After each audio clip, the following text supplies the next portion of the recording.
Kiwi entrepreneurs Kate Bezar and Rebecca Percasky have started a company that develops biodegradable packaging solutions. It's having great success and is working with the likes of Karen Walker, Rip Curl and Maybelline. And they join me now. Thank you very much for coming in. First of all, Bex, where did this whole idea come from? How did you see a gap in the market? Well, I was working as COO in a company about 3 years ago, and the idea of selling packaging had been flouted with the team, and I just couldn't stomach, introducing any more single-use plastic into the environment. So I thought, well, there must be a more sustainable option. So I started doing a bit of research, and that took about 2 years to find anything that I could, hand on my heart say was a sustainable option. And that's when I connected in with Kate, who had always sort of threatened to work. because you were work colleagues at the time. Yes, we'd worked together. We had worked together on that same business. Bex was on staff, and I was as a marketing communications consultant to the company. Yeah. And so Bex came to you and said, "I've got this great idea." Well, she'd always threatened to take me into some sort of venture with her, and I'd had my own business previously and said, "There is no way, Rebecca." And then when she came to me with this idea, I just loved it from day dot.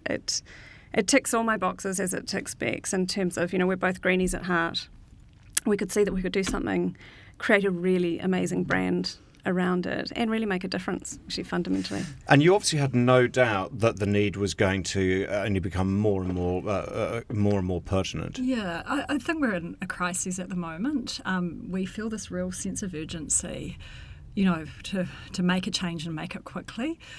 We had no idea, though, how quickly it would be taken up. Like, the response has been phenomenal, which is something that has really surprised us, but given us a lot of hope as well. So how did you get from idea to reality? A lot of research. And testing. We've been through a number of iterations. There's been quite a few false starts, but we now have, a certified home compostable range of packaging for the industry, and it's seen an amazing response. And just explain the actual packaging, because the obvious alternative is the paper bag, but this isn't. This is trying to replace the plastic bag with a like. Exactly, it's trying to replace standard plastic courier satchel. Those ones that are almost impossible to rip open, But the challenge has been to replace it with something that is fit for purpose, that's as waterproof, as tough, as durable, as plastic. Plastic is it's around in such huge quantities for a reason. It's because it does do all those things really well. So what's it made of?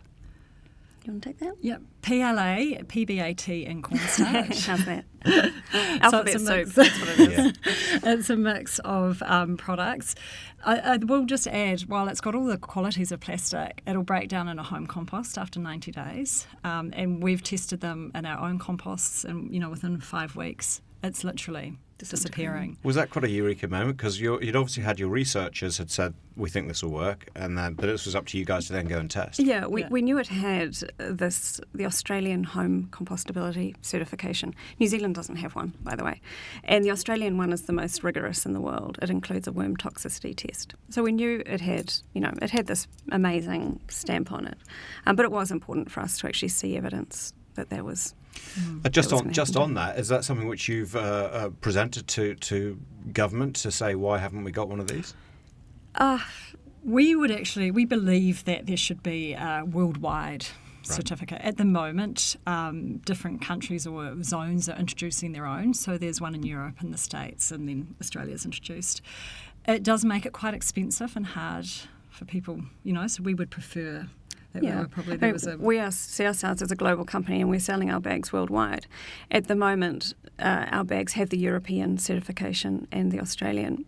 We put the Australian on because we think it's sort of trumps the others. But you imagine having to have all these different certifications on a product. Yeah.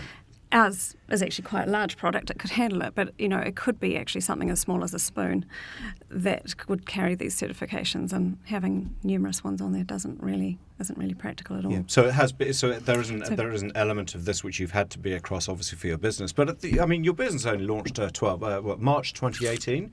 Yeah. Are you profitable? Yes, we are. Yeah, our focus this year has become even more so. We are growing very fast internationally, and we're servicing those markets from a number of different warehouses and distribution centres: Auckland, LA, Melbourne, Sydney, China. But, to some extent we haven't optimised that network yet. So it's a big focus for the coming months is optimisation. We wanted to, get a product into market, get it tested. We've sold, over 1 million bags now, so we know that it's durable and it works. And now it's about growing our reach. And, as Kate mentioned, how do we connect in with these customers from Europe who are asking about the product and make it sustainable but also commercially viable? So and you've got some big names in your client base as well now. Yeah. So, do you think it's harder for businesses with an environmental aim and goal or purpose to succeed? Because traditionally it might have been. It might have been. I think there have been huge advances in technology in particular. That it used to be a lot more expensive to make something sustainably, and I think that cost has come down a lot. Companies looking at using our packaging are only actually going to pay margin, a fraction more than a plastic alternative, and I think that's probably only something that's happened fairly recently. Yeah. I think the beauty of the packaging is that they don't have to change any of their processes, because it is like for like in the usability side of things. Yes. So you can literally buy our packaging online today, get rid of, you've got no more plastic, implement it tomorrow, and your processes haven't changed, but you've made this huge environmentally sound decision, and it's quick and it's easy, and that's, I think, how the customers have really responded to that. When you look back, Bex, how key was the timing, do you think, for you guys becoming profitable so soon, given the fact that people want to pay maybe a tiny bit more on the bottom line, but knowing that they're actually doing the right thing? Yeah, timing is everything. I mean, personally, I wish we'd been out there sooner. Not from a financial perspective, but from an environmental. But yeah, you're right. The timing is now. I mean, you cannot turn on the TV without hearing a story about either what's happening in soft plastics in New Zealand, or the extraordinary amount of plastic that's ending up in landfill. Also, the amount of organic waste that's ending up in landfill. It's almost 50%.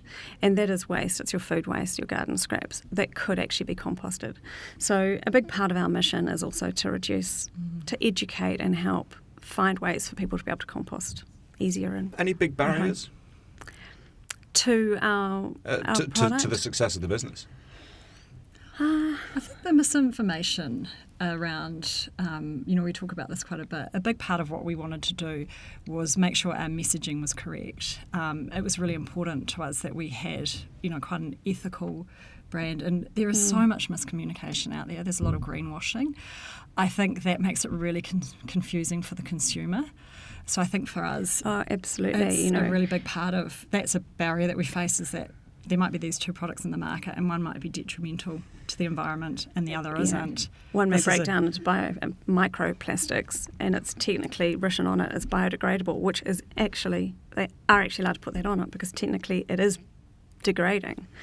But it's also causing untold damage to the environment. And it's only now that microplastic story is becoming mainstream for everyone, for the consumers. What about co-founding a business rather than going solo? I've done solo business before, and it is really hard work. I think one of the best things about this has been doing it with Beck. We're having a lot of fun. There's someone to share the highs and the lows with, the challenges, nut out things with.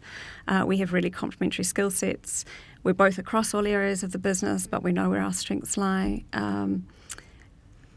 It's just been fantastic so far. Who was able to make the connection with these huge clients? I mentioned Rip Curl, Maybelline. They have come to us. Wow. This has been the amazing thing. We've developed a really beautiful brand, very authentic, very strong. It's created almost a viral following, particularly on social media amongst small to medium-sized businesses. And the big guys can see it. Because they've got sustainability managers or whatever. And so all of our packaging has our branding and messaging on it. We've spent a lot of time making sure that it's correct. But each one of those is like a little flyer. So if you go and order, a bikini online from Tiger Lily, you get it in our packaging. So all these people, who work in e-commerce are receiving our packaging. So it's out there. Yeah, which is it's cool. just self-seeding. Advice for entrepreneurs? One piece each, maybe? Yeah. Don't do it. No, don't. So don't do it. No, just do it, definitely. But yeah, be prepared to work. Yeah, You've got to be passionate Don't about underestimate how much work it is, and make sure you're extremely passionate about what you're doing. Otherwise, you won't have the longevity or the drive to get through those really tough times, because it's been. I mean, the trajectory is amazing, but we have had some really tough times along the way. And Kate, never say never again. I would also add, take as much advice as you can get. I think that's what I love also about our partnership. It's Kate's the same as me, is we'll listen to anyone and we'll talk to anyone, and everyone has something to offer. So I think it's really important that you don't have to take it all on board, but you've just got to, listen to people and. Yeah. Kate Bezar, Rebecca Percasky from the Better Packaging Company, thank you very much. Thank you. Thanks.